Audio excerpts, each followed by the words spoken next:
ये दिल तुम बिन कहीं लगता नहीं, हम क्या करें। जी हाँ दोस्तों, आपके बगैर दिल कहाँ लगता है। तो फिर आपसे मिलने के लिए हम चले आए और आज आपके लिए एक बहुत ही स्पेशल वीडियो लेकर आए हैं, जिसके अंतर्गत हम लोग वर्ब के कुछ बहुत ही महत्वपूर्ण क्वेश्चन को डील करेंगे। इससे पहले भी हमने वर्ब का 2 वीडियो अपलोड कर रखा है। यदि आपने अभी तक उस वीडियो को नहीं देखा है तो इस वीडियो के डिस्क्रिप्शन बॉक्स में उन दोनों के लिंक दिए गए हैं, आप पहले उन वीडियो को देख लीजिएगा। और मुझे उम्मीद है कि आपको ये पूरा का पूरा जो है वह वीडियो पसंद आने वाला है, पूरा मज़ा आने वाला है, बहुत मज़ा करने वाले हम लोग। तो आइए आज के सेशन का पहला सवाल हम लोग शुरू करते हैं। तो आइए आज के सेशन का हमारा पहला सवाल है, the mother sat in a corner dash her son taking his baby steps.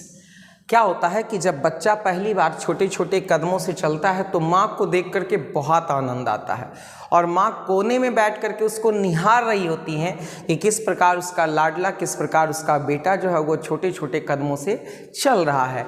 वही बात यहाँ पे कही जा रही है कि mother sat in a corner, माँ एक कोने में बैठी है, डैश हर सन, और अपने बेटे को क्या कर रही हैं, निहार रही हैं, देख रही हैं।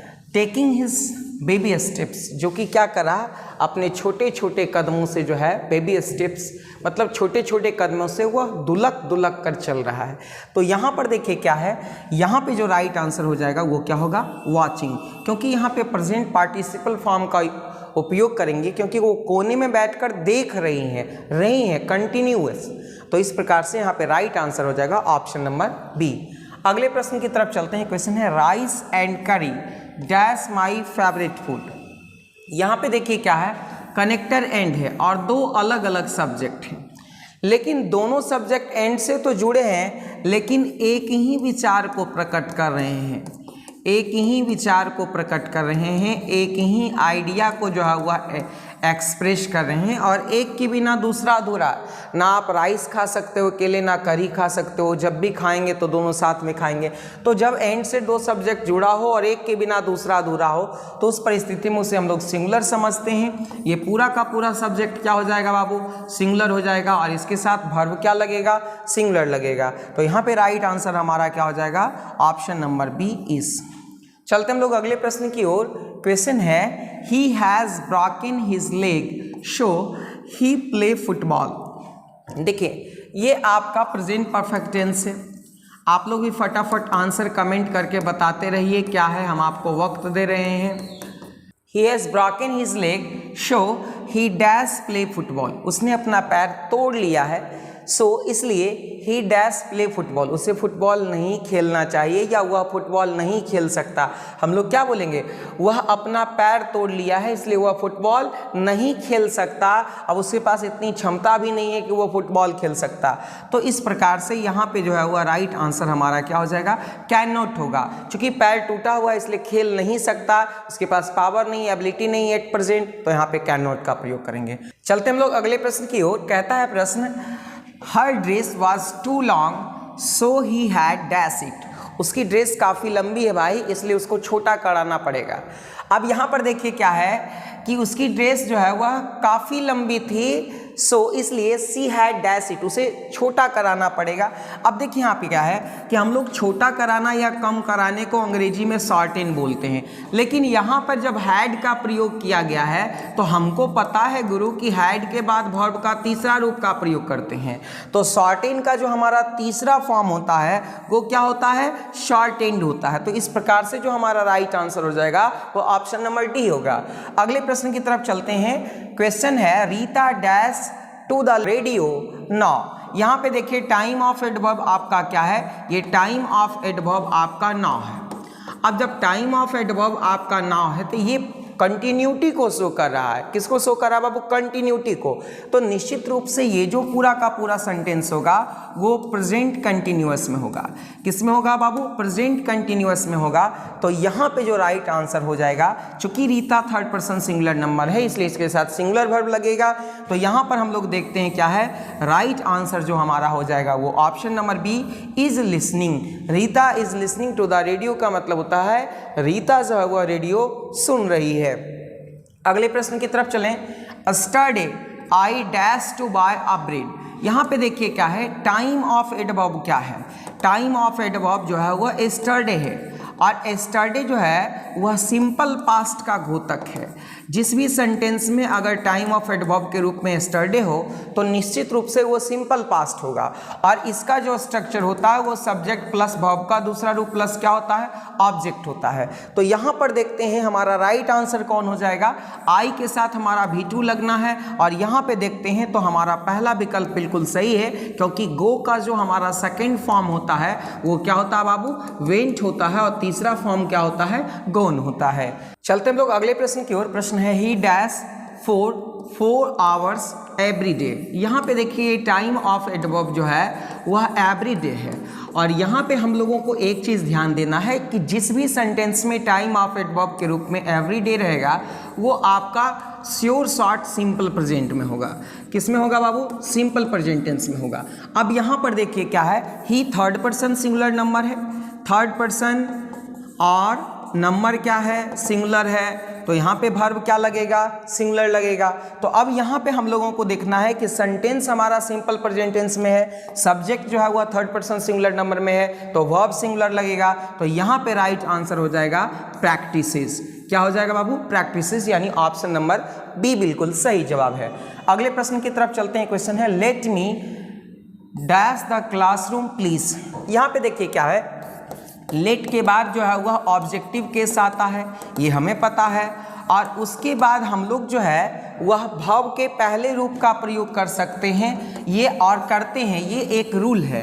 इसको आपको ध्यान में रखना है कि लेट के बाद हमारा क्या आता है, ऑब्जेक्टिव केस आता है, और उसके बाद हम लोग भाव के पहले रूप का क्या करते हैं, प्रयोग करते हैं। जैसे हम लोग एक एग्जाम्पल देते हैं, लेट मी डांस, मुझे नाचने दो। तो यहाँ पर देखिए ये ऑब्जेक्टिव केस है, और डांस जो है वह वर्ब का क्या है, पहला रूप है।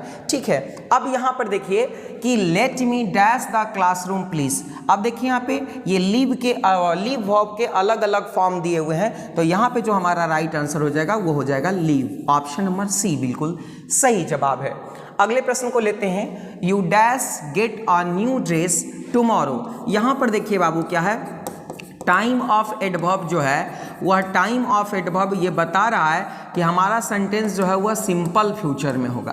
किस में होगा, सिंपल फ्यूचर में, क्योंकि आपको पता है कि जिस भी सेंटेंस में टाइम ऑफ एडवर्ब के रूप में टुमारो रहे, द नेक्स्ट डे रहे, द फॉलोइंग डे रहे, द फॉलोइंग वीक रहे, नेक्स्ट वीक रहे, वो तमाम सेंटेंस जो है वह सिंपल फ्यूचर में होते हैं। तो सिंपल फ्यूचर का जो हमारा स्ट्रक्चर होता है वह सब्जेक्ट प्लस शैल या विल प्लस वर्ब का पहला रूप प्लस क्या होता है बाबू, ऑब्जेक्ट होता है। तो यहाँ पे हमारे जो क्वेश्चन है उनके सब्जेक्ट हैं यू, और यू के साथ हमारा क्या लगता है, विल लगेगा। तो इस प्रश्न का बिल्कुल राइट आंसर हो जाएगा ऑप्शन नंबर 1। चलते हम लोग अगले प्रश्न की ओर। क्वेश्चन है Radha dash off the light and went to sleep. देखिए यहाँ पे यहाँ एंड से जुड़ा हुआ दो वर्ब है, Radha dash the light and went to sleep. Radha जो है वह लाइट बंद की और सोने चली गई।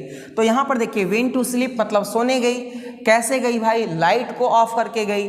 तो यहाँ पर देखिए निश्चित रूप से अगर ये सब्जेक्ट प्लस V2 के कंसेप्ट पर है तो यहाँ पे भी सब्जेक्ट प्लस V2 के कंसेप्ट पर हमारा जो है वह इस प्रश्न का सॉल्यूशन मिलेगा। तो यहाँ पे बिल्कुल राइट आंसर क्या हो जाएगा, टर्न्ड।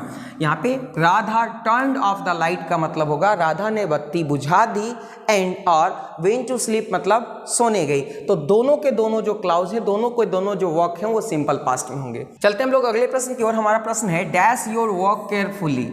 अब देखिए यहाँ पे क्या है, यह जो सेंटेंस है वो कमांड है, या यूं कह सकते हैं कि ये ऑर्डर है। और जब कमांड या ऑर्डर की बात करते हैं तो ये हमारा जो पैटर्न होता है MB1 प्लस क्या होता है, ऑब्जेक्ट होता है। अब ये MB1 प्लस ऑब्जेक्ट है तो हम लोग बोलते हैं कि तुम अपना काम जो है वह सावधानी से करो। तो इसके लिए हम लोग जो है यहाँ पे जो वर्ब चूज करते हैं वो क्या है, ऑप्शन नंबर बी यानी डू वर्ब चूज करते हैं, क्योंकि योर वर्क के लिए हम लोग जो है डू योर वर्क, क्योंकि हम लोग जो है वह ऑर्डर या कमांड के लिए डू या डू नोट का हम लोग क्या करते हैं, मोस्टली प्रयोग करते हैं। चलते हम लोग अगले प्रश्न की ओर। क्वेश्चन है दे वेयर डैश अ नॉइस। यहाँ पर देखिए क्या है, वर्ड लगा हुआ है। अब वर्ड लगा हुआ है, एक हमारा फ्रेज होता है make a noise. Make a noise का मतलब क्या होता है, शोरगुल करना। मेक अनवाइज का मतलब क्या होता है बाबू, शोरगुल करना। अब यहाँ पे वर लगा हुआ तो वर के बाद या तो वर्ब का तीसरा रूप या तो वर्ब का चौथा रूप। तो वर्ब के बाद वर्ब का तीसरा रूप कब लगाते हैं, जब हमारा पैसिव एक्ट हो। लेकिन यहाँ पे तो सेंटेंस आपका पैसिव एक्ट में है नहीं, तो इससे स्पष्ट होता है कि निश्चित रूप से ये सेंटेंस जो है वह हमारा किस में चला जाएगा, वो पास्ट कंटिन्यूअस में जाएगा। और जब सेंटेंस हमारा पास्ट कंटिन्यूअस में जाएगा तो सब्जेक्ट के बाद जो है वह वाज या वर, और उसके बाद हमारा क्या हो जाएगा, वर्ब का चौथा रूप और प्लस क्या हो जाएगा, ऑब्जेक्ट हो जाएगा। तो इसका जो राइट आंसर हो जाएगा वो ऑप्शन नंबर क्या हो जाएगा, सी हो जाएगा। अगले प्रश्न की तरफ चलते हैं। क्वेश्चन है आई एम डैश इंग्लिश। देखिए यहाँ पे क्या है, सब्जेक्ट है और ऑक्सिलरी वर्ब है, उसके बाद वर्ब का चौथा रूप, उसके बाद क्या होगा, ऑब्जेक्ट। ये जो सेंटेंस है वो ऑप्शन का अकॉर्डिंग देखते हैं तो ये प्रेजेंट कंटिन्यूअस में आ रहा है, क्योंकि यम के बाद या तो आप वर्ब के तीसरे रूप का प्रयोग करेंगे या वर्ब के चौथे रूप का प्रयोग, और इसका प्रयोग हम लोग जो है वह पैसिव केस में करते हैं, और इसका प्रयोग हम लोग जो है वह प्रेजेंट कंटिन्यूअस टेंस में हम लोग क्या करते हैं। तो यहाँ पे जो हमारा सेंटेंस है वो प्रेजेंट कंटिन्यूअस में है, इसलिए यहाँ पे ऑप्शन नंबर सी बिल्कुल क्या हो जाएगा, सही हो जाएगा। यानी आई एम लर्निंग इंग्लिश मतलब मैं अंग्रेजी सीख रहा हूँ। अगले प्रश्न की तरफ चलते हैं। क्वेश्चन है इट हैज जस्ट 10। यहाँ पर देखिए टाइम ऑफ एडवर्ब के रूप में क्या है, जस्ट है। अगर यहाँ पे टाइम ऑफ एडवर्ब के रूप में आपका क्या है बाबू, जस्ट है, तो निश्चित रूप से ये मानिए कि ये किस में चला जाएगा, ये प्रेजेंट परफेक्ट टेंस होगा। कौन सा टेंस होगा बाबू, प्रेजेंट परफेक्ट टेंस होगा। अब जब प्रेजेंट परफेक्ट टेंस है तो इसका स्ट्रक्चर हमको पता है, सब्जेक्ट प्लस हैज या है प्लस वर्ब का तीसरा रूप प्लस क्या होगा, ऑब्जेक्ट होगा। अब यहाँ पे देखिए क्या है, इट हैज जस्ट 10। तो यहाँ पर देखते हैं हम लोग कि अस्ट्रक का जो तीनों फॉर्म होता है वो एक ही तरह से चलता है, अस्ट्रक, स्ट्रक और स्ट्रक। तो यहाँ पे हमारा जो राइट आंसर हो जाएगा वो ऑप्शन नंबर क्या हो जाएगा, सी हो जाएगा। चलते हम लोग अगले प्रश्न की ओर। क्वेश्चन है I do not dash Rita anymore. देखिए यहाँ पे क्या है, डू नॉट लगा हुआ, यानी ये जो है वह सिंपल प्रेजेंट का क्या है बाबू, ये सिंपल प्रेजेंट का निगेटिव सेंटेंस है। ओके, अब सिंपल प्रेजेंट का निगेटिव सेंटेंस है तो जब यहाँ पे डू नॉट लगा हुआ है तो निश्चित रूप से यहाँ पे वर्ब का क्या लगेगा, पहला फॉर्म लगेगा। तो अब देखिए यहाँ पे वर्ब का पहला फॉर्म हमारा क्या है, सी है, यानी इस प्रश्न का राइट आंसर हो जाएगा ऑप्शन नंबर 1। अगले प्रश्न की तरफ चलते हैं। क्वेश्चन है you dash come to school in time. देखिए यहाँ पे क्या है, ये सलाह दिया जा रहा है कि आपको जो विद्यालय है वो समय से पहले आना चाहिए, यानी समय तक आपको आ जाना चाहिए। तो चूंकि ये सेंटेंस नॉर्मली आपको एडवाइस दिख रहा है तो एडवाइस के लिए हम लोग किसका प्रयोग करते हैं बाबू, शुड का प्रयोग करते हैं। तो इस प्रश्न का राइट आंसर क्या है, ऑप्शन नंबर डी है। अगले प्रश्न की तरफ चलते हैं। क्वेश्चन है dash see travel with us yesterday. Time of adverb देखो एस्टरडे है तो निश्चित रूप से सेंटेंस किस में होगा, सिंपल पास्ट में होगा। अब यहाँ पर इंट्रोगेटिव सेंटेंस हमको दिख रहा है तो सिंपल पास्ट में जो ऑक्सिलरी वर्ब होता है वो क्या होता है, डिड होता है। यहाँ पे सब्जेक्ट के पहले हमारा इंट्रोगेटिव वर्ब होगा। तो इस प्रश्न का जो राइट आंसर हो जाएगा वह क्या हो जाएगा, ऑप्शन नंबर डी, यानी did not see travel with us yesterday, यानी उसने कल मेरे साथ यात्रा नहीं की। अगले प्रश्न की तरफ चलते हैं। क्वेश्चन है the farmer dash the field. अब देखिए किसान जो है वह खेत जोतते हैं, ये उनकी आदत है, ये उनका नेचर है, वो उनकी प्रकृति है, हैबिट है, हैबिट रहेगा तो क्या हो जाएगा बाबू, सिंपल प्रेजेंट टेंस होगा। और सिंपल प्रेजेंट टेंस के लिए देखिए द फार्मर, यहाँ पे सिंगुलर वर्ब है, कॉमन नाउन सिंगुलर नंबर है तो वर्ब हमारा क्या लगेगा, सिंगुलर लगेगा। और प्लॉज का मतलब क्या होता है, जोतना, यानी इस प्रश्न का जो राइट आंसर हो जाएगा ऑप्शन नंबर ए। अगले प्रश्न की तरफ चलें। He is dash to buy a flat. देखिए यहाँ पे वह जो है वह एक फ्लैट खरीदने जा रहा है। तो यहाँ पर देखिए क्या है कि फ्यूचर का कोई जो है वह कार्यक्रम है, और फ्यूचर का प्रोग्राम जो है वह क्या है, एकदम डिटरमाइंड है या फिक्स है। अगर फ्यूचर का कोई कार्यक्रम डिटरमाइंड हो या फिक्स हो तो उसको हम लोग प्रेजेंट कंटिन्यूअस में रखते हैं। और ये सेंटेंस जब प्रेजेंट कंटिन्यूअस में जाएगा बाबू, तो प्रेजेंट कंटिन्यूअस में जाएगा तो subject plus auxiliary verb plus verb का चौथा रूप प्लस ऑब्जेक्ट होगा। अब यहाँ ही के साथ इज लगा हुआ। तो अब देखिए आप कि जो गो के अलग अलग फॉर्म दिए हुए हैं, इसमें चौथा रूप कौन हो जाएगा, तो वो गोइंग हो जाएगा, यानी इस प्रश्न का right answer option number D होगा। अगले प्रश्न की तरफ चलें। Most of the candidates dash. Most of the candidate, ये जो आपका है वो प्लूरल सब्जेक्ट है। सब्जेक्ट क्या है, प्लूरल है। और जब सब्जेक्ट प्लूरल है तो वर्ब भी क्या होगा, आपका प्लूरल होगा। एक बात तो तय है। तो भैया जो सिंगुलर वाले हैं उनको छाटिए ना। अब यहाँ पर देखिए क्या है कि आपको एक बात का ध्यान रखना है कि यहाँ पे वर्ब जो है वह क्या होगा, प्लूरल होगा। तो प्लूरल के लिए ज़्यादातर कैंडिडेट जो है वह क्या कर गए हैं, पास कर गए हैं। यानी सेंटेंस जो है हमारा वो किस में जाएगा, वो प्रेजेंट परफेक्ट में जाएगा। तो निश्चित रूप से देखिए यहाँ पे जो राइट आंसर हो जाएगा वो ऑप्शन नंबर क्या हो जाएगा, बी हो जाएगा। अगले प्रश्न की तरफ चलते हैं। क्वेश्चन है the teacher dash about the weather. देखिए यहाँ पे शिक्षक ने जो है वह, वेदर मतलब होता है मौसम, मौसम के बारे में बात की। तो मौसम के बारे में बात की, बात करना का अंग्रेजी क्या होता है, टॉक होता है। तो यहाँ पे जो हमारा राइट आंसर हो जाएगा क्या हो जाएगा बाबू, the teacher dash about the weather, यानी शिक्षक ने जो है वह मौसम के बारे में बात की। यहाँ पे देखिए सारा जो सेंटेंस है या तो V2 फॉर्म में है या V3 फॉर्म में है। तो यहाँ पे जो हमारा राइट आंसर हो जाएगा, अगर हम सिंपल पास्ट को फॉलो करते हैं, subject plus V2 plus object, तो यहाँ पे राइट आंसर हो जाएगा ऑप्शन नंबर 1, यानी the teacher talked about the weather. अगले प्रश्न की तरफ चलते हैं। क्वेश्चन है सी डैश बी एवव 40। वह हम लोग बोलते हैं, एवव का मतलब यहाँ पे लगभग का अर्थ है। एवव का मतलब क्या होता है बाबू, यहाँ पे लगभग या करीब करीब कह सकते हैं कि वह लगभग, हम लोग बोलते हैं ना कि 40 वर्ष की होगी या 40 वर्ष के आसपास की होगी।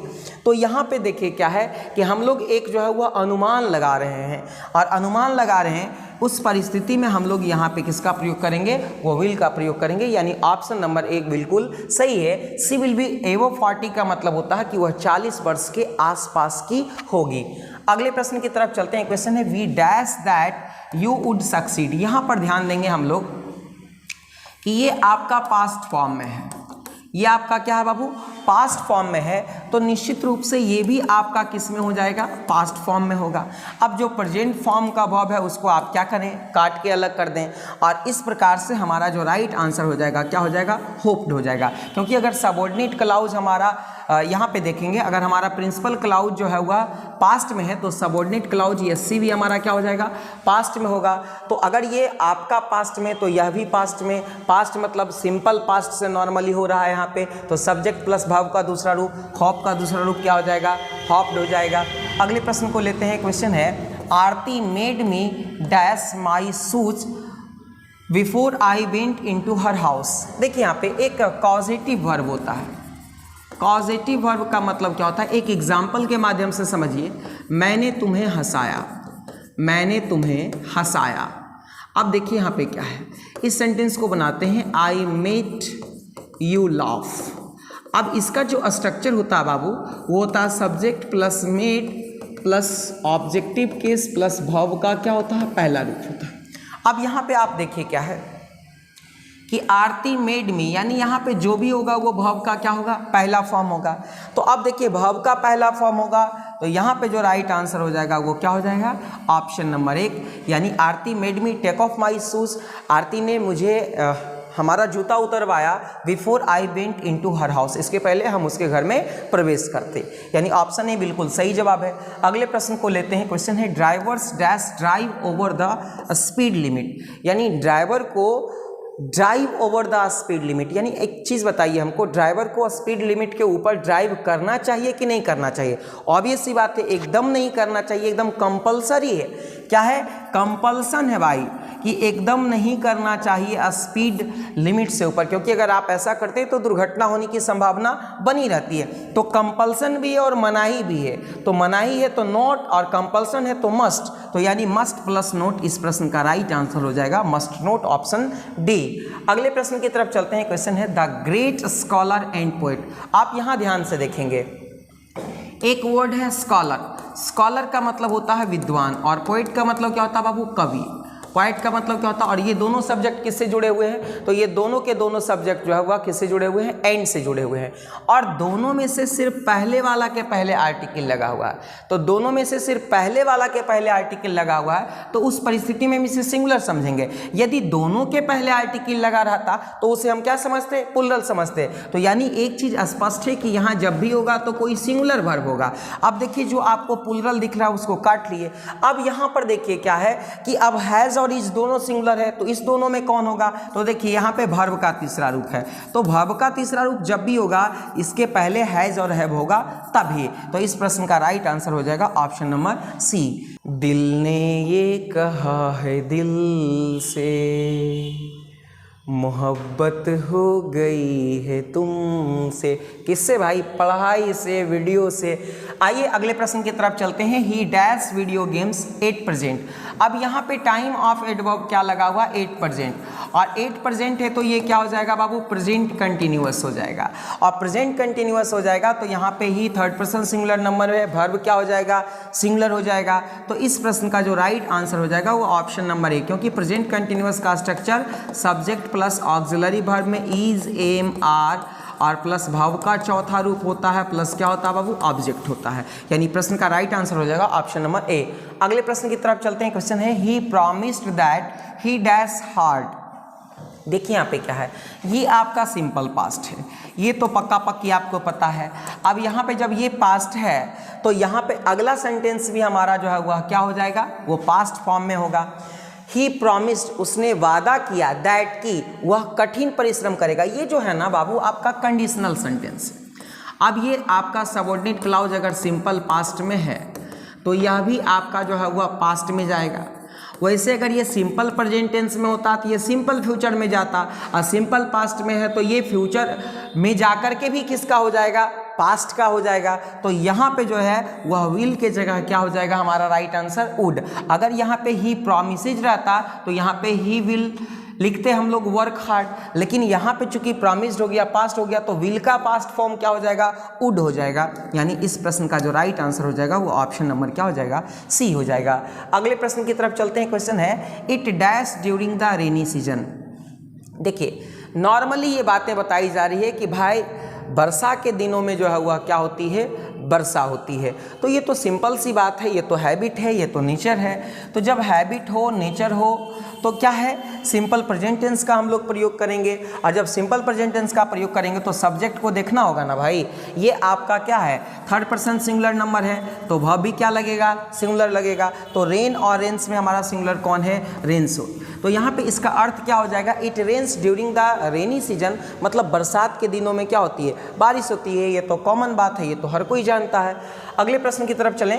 प्रश्न है डैश ही लिव लॉन्ग। यहाँ पे देखिए क्या है, ये आपका ऑप्टेटिव सेंटेंस है। क्या बाबू? Optative sentence. और पता है आपको ऑप्टेटिव सेंटेंस के माध्यम से हम लोग विश, ब्लेस, कर्स, etc का क्या करते हैं? प्रयोग करते हैं। तो उसमें हम लोग जो है वह मेन रूप से जो वर्ब का सिलेक्शन करते हैं वो कौन सा वर्ब है बाबू? आपको भी पता है, एम ए बाई में, यानी मे ही लिव लॉन्ग का मतलब वह दीर्घायु हो, ऐसी हम प्रार्थना कर रहे हैं। तो दोस्तों उम्मीद करते हैं कि आपको ये वीडियो काफ़ी अच्छा लगा होगा, और यदि ये वीडियो अच्छा लगा है तो आप अपने दोस्तों के साथ इसको शेयर करना ना भूलें, और हाँ लाइक बटन को हिट जरूर कीजिएगा। स्वस्थ रहिए, मस्त रहिए। Thank you for watching.